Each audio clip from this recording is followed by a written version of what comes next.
今集係一個真實個案記錄，患者有甲狀腺囊腫，同時伴隨頭暈、泡沫尿、心悸、胃脹反酸同失眠，情況比較複雜。本次治療由龍醫生負責，拍攝已經得到患者本人同意，內容只用於健康科普同個案記錄，不作為個別診療建議。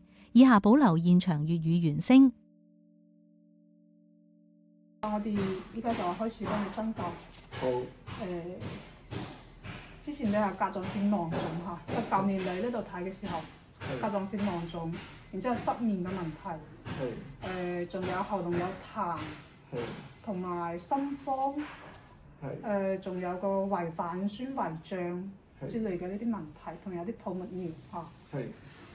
依家基本症狀就消好多啦嗬。好翻好多啦。好翻好多，基本而家冇頭暈啦嗬。冇啦。冇頭暈，然之後又失眠都係好瞓嘅啦而家。失眠好翻好多。好翻好多。心慌同埋胃反酸仲有冇啦。基本就冇啦嗬。好翻。好翻嚟，仲有之前呢個腳呢啲地方，就係有啲色素沉着係比較嚴重嘅，依家基本都散開好多啦嚇。白翻啦。白翻嚟，呢啲證明咧微絲血管嘅話，佢就係通咗好多啦。因為腳係離人心臟最遠嘅地方。你呢啲地方通晒嘅話，就基本啲筋就基本就斷掉啦。咁而家就係仲有少少泡沫尿，同埋有少少痰結喺度。咁我哋就繼續去調理下體質，就到時把呢個唇色再調得變紅嗰啲，你唇色啲地方再調得變紅嗰啲，就差唔多啦嚇。同埋呢個太溪血啲地方，仲把佢冇有緊握就得啦嚇。我而家就幫你針灸下，都鬆好多嗬。好穩定。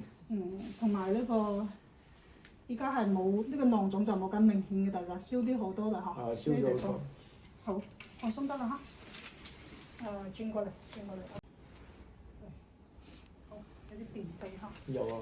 好，差唔多啦呢啲地方。好，放鬆。有啲電電有啊，有電。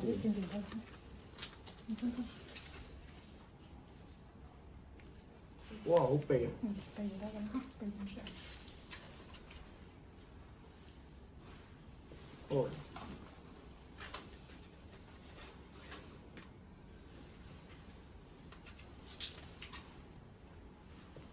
好得啦，鼻毛養神休息下。好。紅絲嘅嘢啦嗬。係啊，嗰啲紅筋少咗好多。少咗好多，微絲血管就通開㗎啦。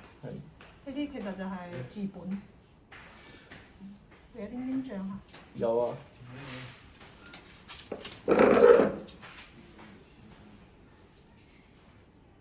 黏脹嚇。好痹啊！呢度會有啲電觸電感嚇。放鬆得啦。哇！有電啊！有電。好。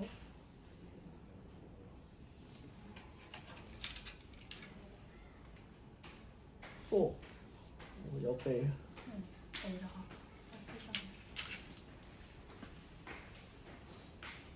脹。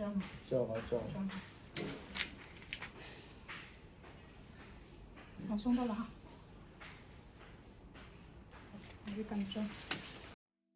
總結今次個案，患者反映部分不適比之前減少，但仍然需要繼續觀察同調理。甲狀腺囊腫、泡沫尿、心悸或者失眠等情況，都應該結合檢查結果，由專業醫生評估。想睇更多中醫健康科普，可以訂閱 TCM Clinic、Running Tang、深圳人形堂中醫館。